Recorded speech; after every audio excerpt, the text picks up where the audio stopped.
డబ్బును చూసుకొని ఆ మాటని డబ్బు మీద నమ్మిక ఉంచుతాడు. ఎవరు? డబ్బున్నోడు. డబ్బు లేని వాళ్ళు అయితే దేవుని మీద నమ్మకం ఉంచుతారు. ఎస్, దేవునికి స్తోత్రం. డబ్బు లేని వాళ్ళకి దేవుని మీద నమ్మకం. అయ్యో నాకు డబ్బు లేదు, దిక్కు లేదు. దిక్కు లేని వాళ్ళకి దేవుడే దిక్కు అన్నట్టు, నాకు డబ్బు లేదయ్యా, అయ్యా నువ్వే ఏదన్నా సహాయం చేయాలని దేవుని వైపు చేతులు ఎత్తుతారు డబ్బు లేని వాళ్ళు, పేద వాళ్ళు అయితే. అదే డబ్బున్న వాళ్ళు అయితే దాదాపండి నా ఈ 13 సంవత్సరాల సేవా జీవితంలో ఎన్నో మందిరాలు తిరిగా, ఎన్నో మందిరాలకు వెళ్ళాను, ఎన్నో మందిరాల్లో చూశాను. 100లో 75 కంటే ఎక్కువ వేసుకోవచ్చు పేదలే కనపడతారు మందిరంలో. ధనవంతులు కనపడరు, ధనవంతులు ఉండరు. ఎందుకంటే ఈ పేదోళ్ళు ఎక్కువ దేవుని మీద నమ్మకం పెట్టుకుంటారు. అయ్యా అప్పులు ఉండయి, డబ్బు లేదు, అనారోగ్య సమస్యలు ఉండయి, దేవుని హాస్పిటల్కి వెళ్ళలేరు, పెద్ద పెద్ద సమస్యలు చూపించుకోలేరు. దేవుడే మాకు దిక్కు, ఆయనే తగ్గిస్తాడు. ఈ పేదలందరూ ఎక్కడికి వస్తున్నారు? దేవుని దగ్గరకు వస్తున్నారు. ఎందుకని?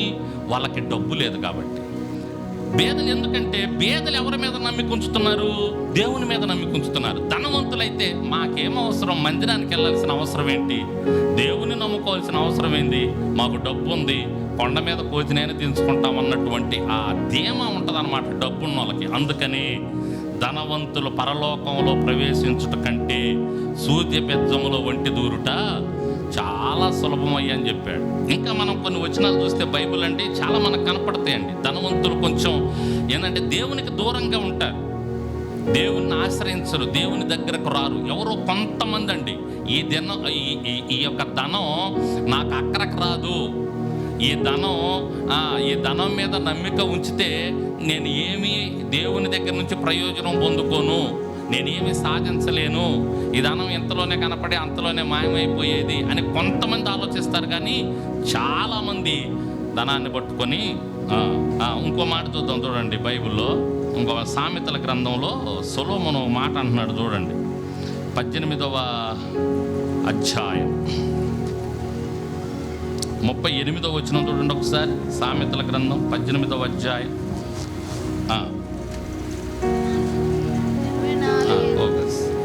23 చదువు. దరిద్రుడు బతిమాలి మనం చేసుకును, ధనవంతుడు దురుసుగా ప్రత్యుత్తరం ఇచ్చును. నేను చెప్పాను అదే కదా. ధనవంతుడు ఎలా ప్రత్యుత్తరం ఇస్తాడు, ధనవంతుడు ఎలా మాట్లాడతాడు? దరిద్రుడేమో బతిమలాడతాడంట, దరిద్రుడు బ్రతిమలాడతాడంట, అయ్యా అయ్యా అయ్యా బాబు బాబు అని. ధనవంతుడైతే ఏడా అని అంటాడు. ఎందుకని? అతని దగ్గర ధనం ఉంది కాబట్టి. ధనాన్ని చూసుకొని ఇతనైతే ఈ విధంగా ప్రవర్తిస్తాడు. అదే పేదవాడైతే అయ్యా బాబు అయ్యా బాబు. ఇప్పుడు ఇంతకీ పరలోకంలో ఎవరు ఉంటారు? జాగ్రత్తగా. ఈ లోకంలోనే కాకుండా ఆత్మీయంగా ఒక్కసారి మనం ఆలోచన చేసిన మందిరానికి వచ్చే వాళ్ళలో ధనం ఉన్న వాళ్ళు ఉంటే ధనం ఉన్న వాళ్ళు కూడా దేవుని దగ్గర ఇలాగే ప్రవర్తించే అవకాశం ఉంది. ఆ ధనవంతుడు అలాగే ప్రవర్తించడం. మందిరానికి వచ్చి కూడా ఏమని ప్రార్థన చేస్తున్నాడు? నీకు నేను దశమ భాగాలు ఇవ్వట్లేదా, నేను ఉపవాసాలు ఉండట్లేదా, నేను నీ మందిరానికి రావటం లేదా, నేను పాటలు పాడట్లేదా, నేను ఆరాధన చేయట్లేదా, నేను అది చేయట్లేదా, నేను ఇది చేయట్లేదా, నువ్వు నాకెందుకు నన్ను నీతిమంతుడిగా చెయ్యవు నువ్వు? ఈ డిమాండ్తో కూడిన ప్రార్థన అన్నమాట. ధనం ఉన్న వాళ్ళు ఆటోమేటిక్గా వాళ్ళ ప్రార్థన కూడా డిమాండ్తో ఉంటుంది దేవుని దగ్గర.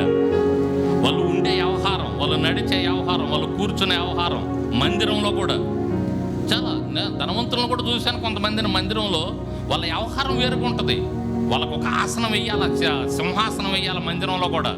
వాళ్ళ పేరు చెప్పాలా, వాళ్ళని పొగడాలా, వాళ్ళు ఎంత అని చెప్పాలా, లేకపోతే వాళ్ళు మందిరానికి రారు. అర్థమైందండి? వాళ్ళు మందిరానికి రారు. ఉపవాసం ఉన్నారని ఉపవాస కూడికి పెడితే వాళ్ళకు ప్రత్యేకంగా వాళ్ళకి ఏదన్నా ఏర్పాట్లు చేయాలన్నమాట. ఉపవాసం ఉన్నప్పుడు ఏదేంటంటే మేము దశమ భాగాలు ఇవ్వట్లేదా మందిరానికి, మేము మందిరానికి రావట్లేదు, అంత ధనవంతులమైనా మేము మందిరానికి రావట్లేదా, నాతో పాటు నలుగురిని తీసుకురావట్లేదా? ఇటువంటి ధీమా ఉంటుంది అనమాట ధనము కలిగినటువంటి వారికి. పేదవారికి ఉండదు. ధనం కలిగినట్టు ఆత్మీయంగా దేవుని దగ్గర కూడా వాళ్ళు హవా ప్రదర్శించాలని చూస్తారు. దేవుని దగ్గర ప్రదర్శిస్తే ఎట్ట చెప్పండి? అందుకని ఎవరు నీతిమంతుడిగా వెళ్ళారు మందిరానికి వచ్చి? పేదవాడు వెళ్ళాడా, ధనవంతుడు వెళ్ళాడా? మా పేదవాడు సుంకరి రొమ్ము కొట్టుకొని అయ్యా నేను పాపినయ్యా. ఏమైనా పేద వాళ్ళల్లో ఆ మనస్సు ఉంటుందండి. పేదవాళ్ళలో ఆ మనస్సు ఉంటుంది, ఆ ఆలోచన ఉంటుంది, ఆ తగ్గింపు ఉంటుంది. పేదవాళ్ళలో, ధనవంతుల్లో ఉండదు. ఎందుకంటే ధనం అనేది ఆ విధంగా మనిషిని, ఎందుకంటే ప్రతిదానికి మనం ధనమే కదా కావాల్సింది భూమి మీద. ధనవంతులనే మనం గొప్పగా చూస్తాం కదా. ధనం అన్నిటికీ ఉపయోగపడిద్ది కదా, ఏదైనా చేయగలిగిద్ది కదా ధనం. ఒకడు అన్నాడు ఈ మధ్య, ధనమా నువ్వేం చేస్తావంటే ఒక రచయిత, సినిమా రైటర్ అనుకోండి.